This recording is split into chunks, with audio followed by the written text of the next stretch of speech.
We're back, people, and today we're breaking up film on Rasul Douglas and Jack Jones, Miami Dolphins corners, who have surprisingly been playing pretty solid, especially like over these, like definitely versus the Jets. And I would say since that second half of that Buffalo game, you've been seeing really solid play out of both of them, especially Rasul, and then Jones has really stepped up. I think in the past like game and a half after some struggles of play, creating that forced fumbles, but just doing some good stuff in coverage. It has been surprising, not seeing maybe the corners be as big of an issue as maybe people are expecting.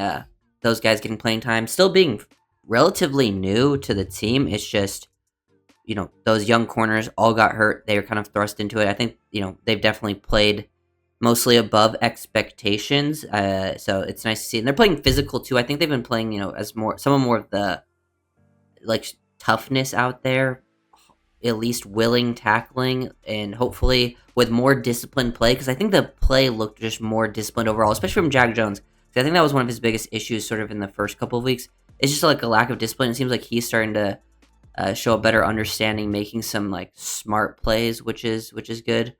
So hopefully, the defense still has a long way to go in a lot of areas, but hopefully, you start seeing some of your better players play better up front, because that's where I think will see the jump overall. If the defense ever does take a step, it will be from the front being able to take over games. But yeah, first play here, Jack Jones just making a heads up play, really interesting. Like he's man to man on 47, so 47 motions in. Very interesting formation here. So he basically becomes an A gap player, fires downhill, takes on 47. Ball goes the other way. He spins out of it, shows a good hustle play, and look at him just punch the ball out as he's going in the end zone. Really good work. I think Jack Jones has some good ball skills.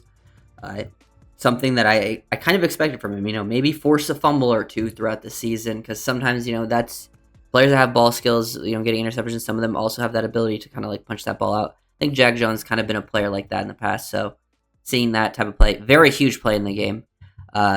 So yeah, first two plays I'm gonna kind of go over non-coverage plays. One against the run for Jack Jones. Jack Jones has been a willing run defender. Then you get Rasul Douglas here on a corner blitz. He kind of gets a cleanup, shows good hustle to get Justin Fields out.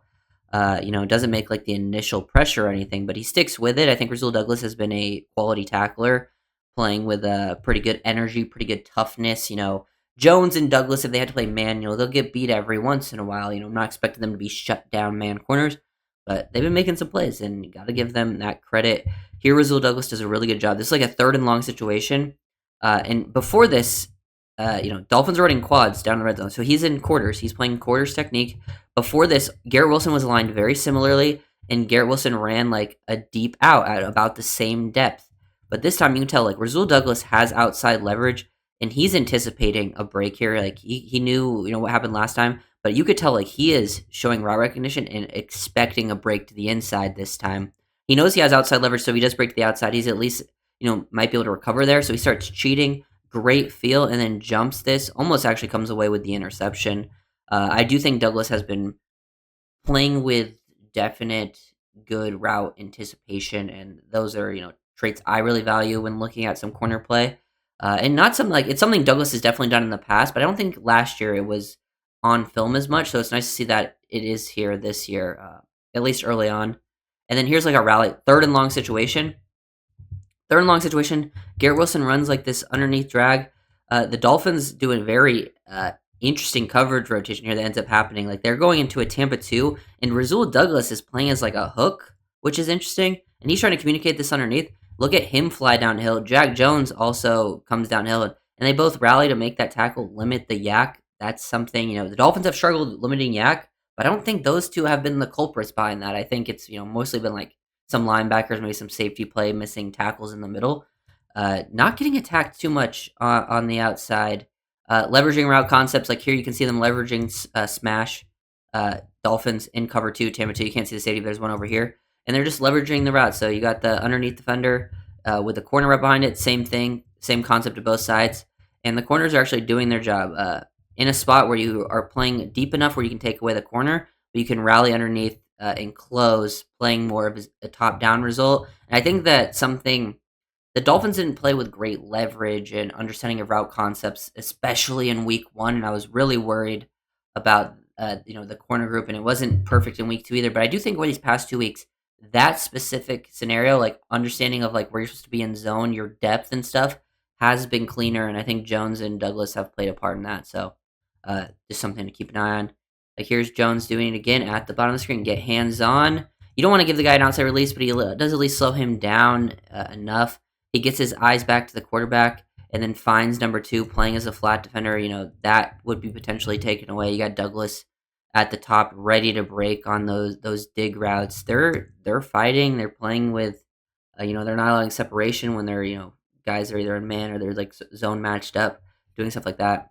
Here's a clean Jack Jones reps at the bottom. You can just see like Jack Jones is twitched up when he is like when his mind is in it, man. Like he's got great change of direction. Like look at him match this. Look at the mirror match. Look at his feet with the receiver's feet.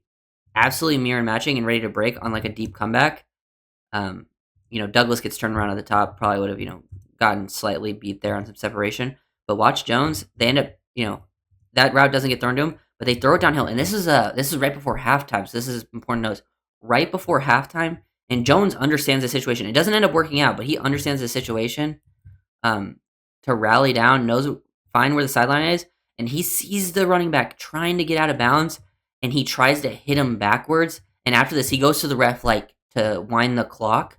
And if you do hit this guy out of bounds backwards and he doesn't have forward progress, the clock does wind. So he understood what he was going for. He wasn't able quite to get the knockback that he wanted. But if he did get that knockback, it would have kept the clock running, which would have been a really heads-up play and forced them to use their timeout. So he's playing with very heads-up. Like right here, another heads-up play, 4th and 1.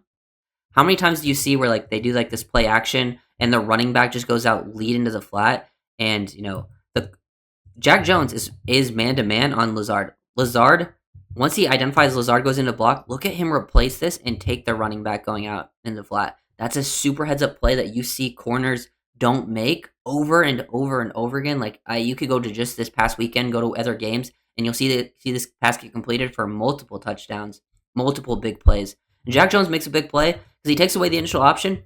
Justin Fields just turns into a superstar and breaks the other side. Other people don't do their jobs, but Jack Jones, if other people are executing, he's probably the hero on that play initially to stop them on 4th down. So good work. Really heads up play here from Rasul Douglas. Love this cover 2 stuff. So, get hands on, sort of reroute, disrupt some route timing without, getting a penalty there. You're squeezing that. You see this route working from the opposite side. Find the number 3 working from the opposite side. Now you're in a position to leverage. He identifies Fields. Looks like he's going to throw to 85. He closes. Now see Fields sort of reset. Able to gain depth, get back, and also take away the throwing lane, get a hand on the ball, make a play right there. Really good work. Like I've been definitely impressed with these two, especially in the past game and a half. I think Rasul Douglas has been pretty solid since week 2. Week 1 wasn't great for anybody. I mean, I don't know. There's a single player you really point to in week 1 other than maybe like Achan. But like Rasul Douglas since week 2 has been pretty solid, and I think he's gotten better. And then Jack Jones since like the second half of last week has been playing pretty solid football. So hopefully the corners can continue that against, these were run first teams. So hopefully, against, more better passing teams. But gets back there, makes a play. He did give up a touchdown in this game, but I mean, this is good coverage. Justin Fields has all day. He's one-on-one against their best receiver. And arguably, if this is called incomplete on the field, they probably don't overturn it, because it's that close of getting his foot in bounds. He plays it really well. I don't put too much blame on Rasul for this one, especially when you consider they're running a double move, and Justin Fields has all day in the pocket, and he's playing with no help over the top. And this is also just a bad play call to bring the house like that, I think, in this situation late in the game. So I don't blame him too much. Here's another one where, Jack Jones might have lost one-on-one. He does draw the OPI. It's probably a call that doesn't get called very often, but it is technically OPI. He fully extends to create separation. I don't mind the call. It is just something that's not consistently called. But yeah, I do think Jack Jones could have some potential troubles if he is left isolated man-to-man as well. It's not really either of their games. So hopefully the Dolphins can kind of figure it out, because the defense I have a lot of concerns with the defense. The offense, there's concerns, but I still feel like the Dolphins offense, even with the concerns, will be competitive every game. The defense, I really need to see players step up, but the corners make me feel good. You see here in this Bills game, they started having Jack Jones run blitz, getting involved with the runs, making some plays there off the edge. Really good work, takes a great angle. This is a great play from Jack Jones at the top of the screen. Hands-on reroute, force inside release, pass this off, and then you can see Josh Allen's looking at him, reading him. his eyes are to the quarterback and he understands the situation. Like, he is the flat defender, and Josh Allen was checking it down all day long. Jones is kind of baiting this check down, knowing like, hey, I can rally to this and really make this a short completion. In the past here, you might see Dolphins corner gain a little too much depth, not anticipate this as well, but Jones sinks those hips, gets downhill, and pretty much makes that no gain right there, which is what you want to see. Also, another play from here, Rasul Douglas up top versus Keon Coleman. Gets pushed a little bit, maybe holds a little bit, grabs a little bit, but overall, still pretty solid coverage. Doesn't get called for it. I like what I've seen from the two corners. You're not getting lights out play, but I think you're getting pretty solid play. I think Minka at safety is playing solid enough. The other safety spot has been, not as good. I definitely just want to see the linebacker group definitely needs them. I think the most improvement as of right now. And I think the D tackles and edges need to play better versus the run. I think they're looking a little better as pass rushers, so hopefully that can kind of grow. I think they'll get better opportunities once they can kind of clean up the run defense stuff, which has been very bad the past 2 weeks. So hopefully that can get better. So if you guys are doing it, come in and subscribe to the company.